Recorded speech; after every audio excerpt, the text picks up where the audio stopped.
ಇದು 3036EN ಅಂತ. ಈ ಗಾಡಿ ನಮಗೆ ಸಿಗೋದು 35 HP 3 cylinder 1500cc water cool diesel engine. ಇದು ಮ್ಯಾಕ್ಸಿಮಮ್ ಟಾರ್ಕ್ 100 ನ್ಯೂಟನ್ ಮೀಟರ್ ನ ಪ್ರೊಡ್ಯೂಸ್ ಮಾಡುತ್ತೆ. ಈ ಗಾಡಿಲಿರೋದು ಎನ್ಮಾರ್ ಇಂಜಿನ್ ಅಂತ. ಇದರಲ್ಲಿ ಸಿಲಿಂಡರ್ 3 ಸಿಲಿಂಡರ್ ಇದೆ. ಯಾವ ತರ ಡಿಸೈನ್ ಮಾಡಿದ್ದಾರೆ ನೋಡಿ, ಎಲ್ಲಾ ಗಾಡಿಗಳಲ್ಲೂ ಸ್ಟ್ರೈಟ್ ಆಗಿ ಡಿಸೈನ್ ಮಾಡಿರ್ತಾರೆ. ಇದರಲ್ಲಿ ಟ್ರಯಾಂಗಲ್ ಶೇಪ್ ಅಲ್ಲಿ ಡಿಸೈನ್ ಮಾಡಿದ್ದಾರೆ. ಇಲ್ಲಿ ಇದು ಡೀಸೆಲ್ ಫಿಲ್ಟರ್, ಇಲ್ಲಿಂದ ಡೈರೆಕ್ಟ್ ಆಗಿ ಡೀಸೆಲ್ ಪಂಪ್ ಇಂಟೇಕ್ ಇದೆ. EN ಅಲ್ಲಿ ಬಂದು ಇದು ಸ್ಪೆಷಲಿ ವೈಡರ್ ಅಂತ.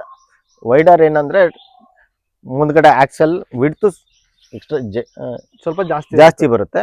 ಹಿಂದ್ಗಡೆ ಟೈರ್ ಸೈಜು ಅಗಲ ಬರುತ್ತೆ, ಮುಂದ್ಗಡೆ ಟೈರ್ ಸೈಜು ಅಗಲ ಬರುತ್ತೆ. ಈ ಗಾಡಿಲಿ ಯೂಸ್ ಮಾಡೋದು BKT ಟೈರ್ಸ್ 1.2 R20 ಡೈಮೆನ್ಷನ್ ಇದೆ. ಮತ್ತೆ ಫ್ರಂಟ್ ವೀಲ್ ಬಗ್ಗೆ ಮಾತಾಡಕ್ ಬಂದ್ರೆ ಈ ಗಾಡಿಲಿ 200/70 R16 ಬರುತ್ತೆ ಫ್ರಂಟ್ ಟೈರ್. ವೈಡರ್ ಅಂದ್ರೆ ಸ್ವಲ್ಪ ಟೈರ್ ಅಗ್ಲನೇ ಇದೆ. EN ಅಲ್ಲಿ ನ್ಯಾರೋ ಬರುತ್ತೆ.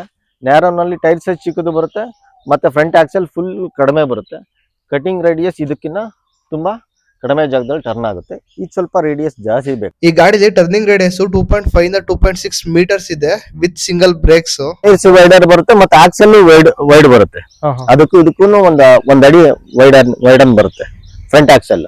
ನಾವು ವೈಡರ್ ತಗೊಳ್ಳಿಕ್ ಕಾರಣ ಏನಪ್ಪಾ ಅಂದ್ರೆ, ಏನಾದ್ರೂ ಇನ್ ಕೇಸ್ ಆಫ್ ಯಾವ್ದಾದ್ರು ನಾವು ಟೋಟಲ್ ಗೀಬೇಕಾದ್ರೆ ತುಂಬಾ ಶೆತ್ತೆ ಇತ್ತು, ಗುಂಡಿ ಏನಾದ್ರು ಇತ್ತು ಅಂದ್ರೆ ಅದ್ರಲ್ಲಿ ಸ್ವಲ್ಪ ಉಲ್ಟಾ ಆಗೋ ಚಾನ್ಸಸ್ ಇರುತ್ತೆ, ಅಪ್ಸೈಡ್ ಆಗೋ ಚಾನ್ಸಸ್ ಜಾಸ್ತಿ ಇರುತ್ತೆ. ಇದರಲ್ಲಿ ಅಪ್ಸೈಡ್ ಆಗೋ ಚಾನ್ಸಸ್ ಇರೋದಿಲ್ಲ. ಆ ಉದ್ದೇಶಕ್ಕೆ ನಾವು ವೈಡರ್ನ. ಈ ಗಾಡಿ ಮಾಡೆಲ್ ನೇಮ್ 3036EN ಅಂತ. ಯಾವುದೇ ಗಾಡಿಗಳಿಗಾದ್ರೂ ಅಷ್ಟೇನೆ ಮಾಡೆಲ್ ನೇಮ್ ಸುಮ್ನೆ ಅಂತ ಕೊಟ್ಟಿರಲ್ಲ. ಈ ಗಾಡಿಲಿ 30 ಅಂತ ಅಂದ್ರೆ ಜಾಂಡಿ ಟ್ರ್ಯಾಕ್ಟರ್ ಅಲ್ಲಿ ಮಿನಿ ಟ್ರ್ಯಾಕ್ಟರ್ ಸೆಗ್ಮೆಂಟ್ ಗೆ ಆ ಸೀರೀಸ್ ಗೆ ಕೊಟ್ಟಿರೋ ನಂಬರ್. ಮತ್ತೆ 36 ಅಂದ್ರೆ ಈ ಗಾಡಿ 36 HP ಅರೌಂಡ್ ಅಲ್ಲಿ ಪವರ್ ನ ಪ್ರೊಡ್ಯೂಸ್ ಮಾಡುತ್ತೆ ಅಂತ ಅರ್ಥ.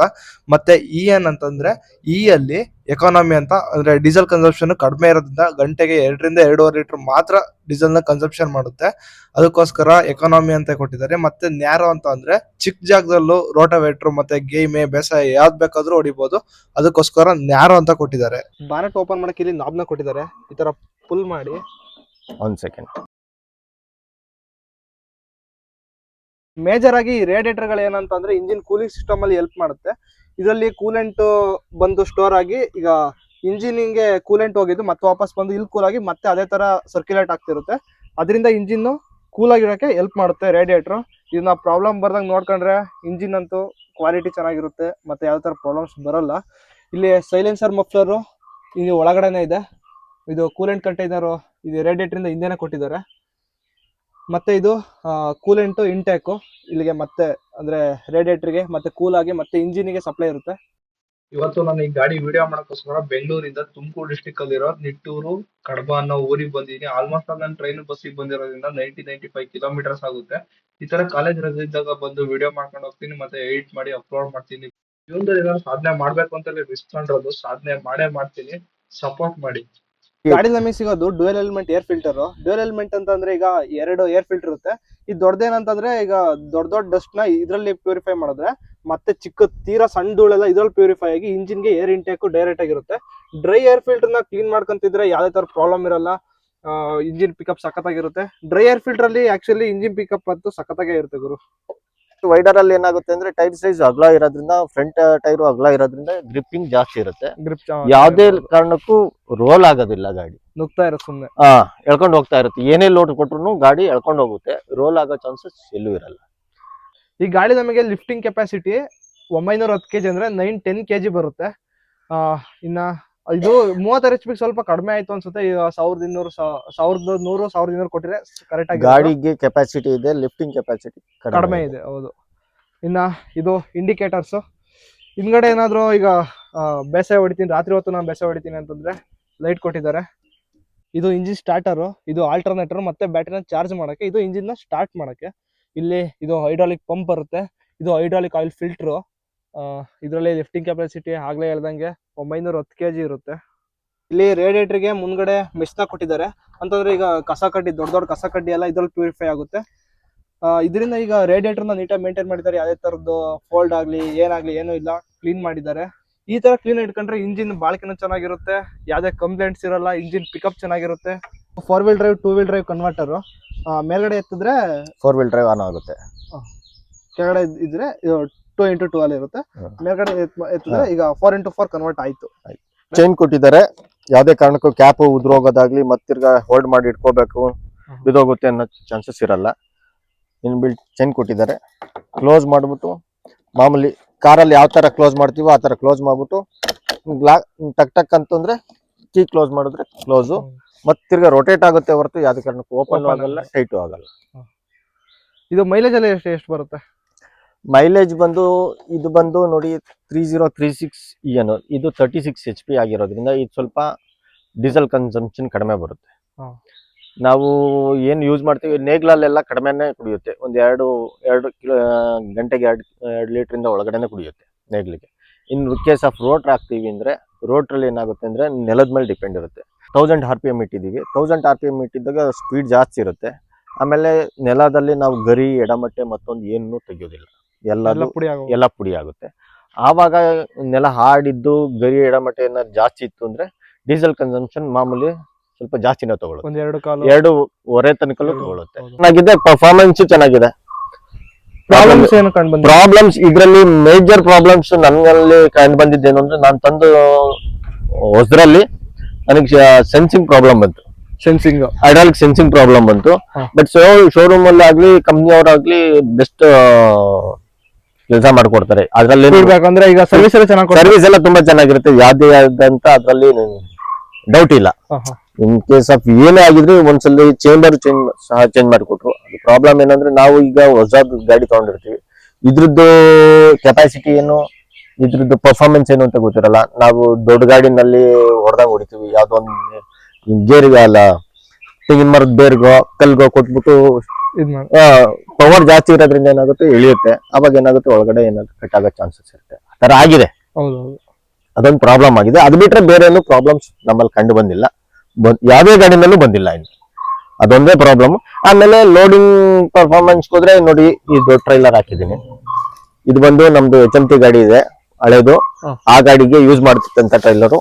ಅದಕ್ಕೆ ಆಗ್ತಂತ ಲೋಡ್ ಹಾಕಿದ್ರು ಎಳ್ಕೊಂಡು ಬರುತ್ತೆ, ಅದ್ರಲ್ಲಿ ಏನ್ ನೋ ಡೌಟ್. ಈಗ ಮುಂದೆ ಹಾರಾಡೋದು ಏನಂದ್ರೆ ಫುಲ್ ಲೋಡ್ ಹಾಕಿದ್ರೆ ನಾವೀಗ ಹಸಿ ಅಡಿಕೆ ತುಂಬ್ಕೊಂಡ್ ಬರ್ತೀವಿ, ಹಸಿ ಅಡಿಕೆ ಗೊನೆ ಬಡ್ದು ತುಂಬ್ಕೊಂಡ್ ಬರ್ತೀವಿ ಅನ್ಕೊಳ್ಳಿ.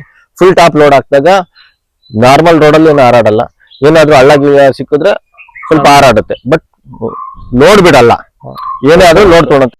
ಜಾಂಡಿಯರ್ ಇಂಜಿನಿಯರ್ಸ್ ಈ ಗಾಡಿನ ಹೆವಿ ಕಾಂಪ್ಯಾಕ್ಟ್ ಡಿಸೈನ್ ಮಾಡಿ 35 HP ಪವರ್ ನ ಚಿಕ್ಕ ಗಾಡಿ ತುಂಬಿದಾರೆ ಗುರು.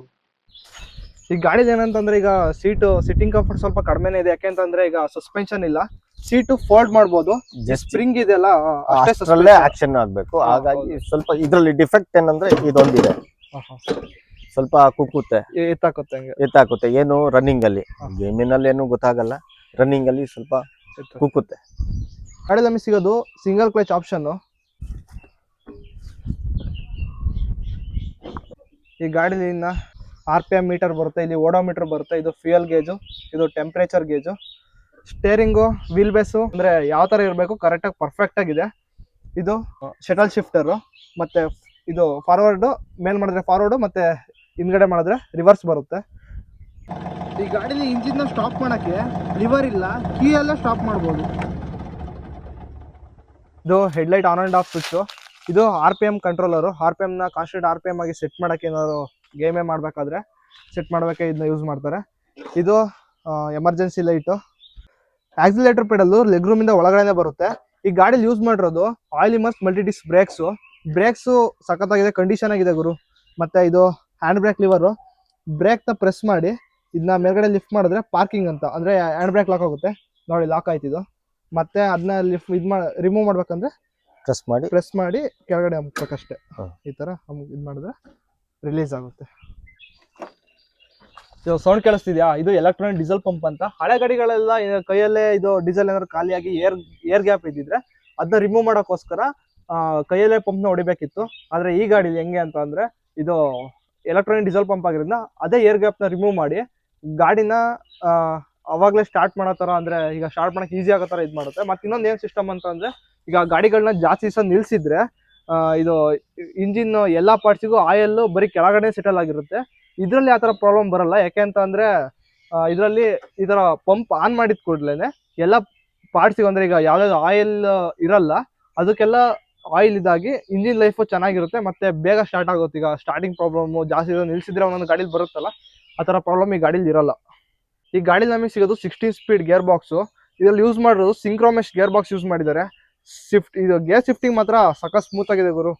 ಯಾವುದೇ ಇದರಲ್ಲಿ ಏನೇ ಇದು ಮಾಡಿದ್ರು ಕರ್ರ ಅಂತ ಸೌಂಡ್ ಬರೋದೇ ಇಲ್ಲ. ಗೇರ್ ಮಾತ್ರ ಈಸಿಯಾಗಿ ಶಿಫ್ಟ್ ಆಗುತ್ತೆ. ಸೈಲೆನ್ಸರ್ ಮಫ್ಲರು ಒಳಗಡೆ ಬಾನಟ್ ಒಳಗಡೆ ಬರುತ್ತೆ. ಅಲ್ಲಿಂದ ಸೈಲೆನ್ಸರು ಇಲ್ಲೇ ಇದೆ ಮುಂದ್ಗಡೆ. ಮತ್ತೆ ಇನ್ನೊಂದು ಏನಂತಂದ್ರೆ ಈ ಸೈಲೆನ್ಸರ್ ಇಲ್ಲಿರೋದ್ರಿಂದ ಒಂದು ಅಡ್ವಾಂಟೇಜ್. ಯಾಕೆ ಅಂತಂದ್ರೆ ಈಗ ಬೇರೆ ಗಾಡಿಗಳಲ್ಲಿ ಹೊರಗಡೆ ಕೊಟ್ಟಿದ್ರೆ ಈಗ ಅಡಿಕೆ ಗಿಡಕ್ಕೆ ಟಚ್ ಆಗಿ ಮುರಿದೋಗೋ ಚಾನ್ಸಸ್ ಜಾಸ್ತಿ ಇದೆ. ಈ ಗಾಡಿಲಿ ಇಲ್ಲೇ ಡೀಸೆಲ್ ಟ್ಯಾಂಕ್ ಬರುತ್ತೆ. 35 ಲೀಟರ್ ಡೀಸೆಲ್ ಟ್ಯಾಂಕ್ ಕೆಪಾಸಿಟಿ ಇದೆ. ಗಾಡಿಲಿ ಏನಂತ ಅಂದ್ರೆ ಈಗ ಗಾಡಿ ಫ್ರಂಟ್ ಅಲ್ಲಿ ಎಷ್ಟು ಸ್ಪೀಡ್ ಅಲ್ಲಿ ಹೋಗುತ್ತೆ, ರಿವರ್ಸ್ ಅಲ್ಲೂ ಅಷ್ಟೇ ಸ್ಪೀಡ್ ಆಗುತ್ತೆ.